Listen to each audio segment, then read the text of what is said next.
before uanze kuishi na msichana, kuna vitu lazima ujiulize. Number one thing, kitanda yako ni kubwa. Acha kupeleka msichana ati unataka kuishi na yeye, mnakaa 4x6. 4x6 mnakaa aje?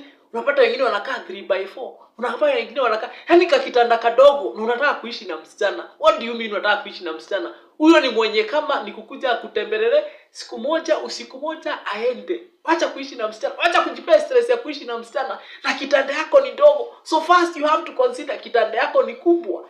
5x6 kwenda juu. Wachana na 4x6, wachana na 3x4, wachana na 4x4. So kitu moja unafaa kuelewa, kama kitanda yako si kubwa, you do not qualify kuishi na msichana. Kama kitanda yako ni ndogo, you do not qualify kuishi na msichana. Wacha kujichocha ati unataka kuishi na msichana.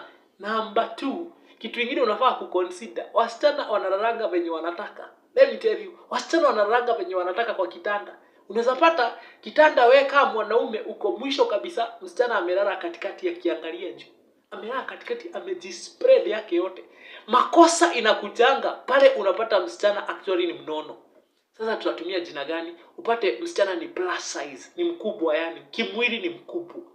Ukiwa na msichana kama huyo au ni wasichana wenye wanalalanga kama wameface juu.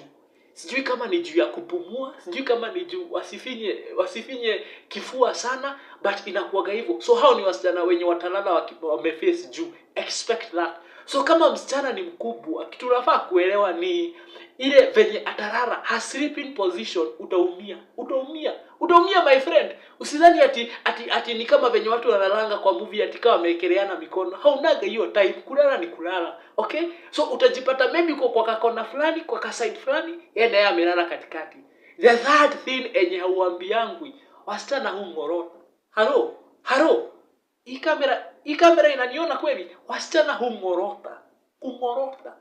Na especially kama msichana ni mkubwa. If she's plus size, the more plus size she is, na si ati ni waingililia, she's more likely to snore. Kwa nini? Sijui.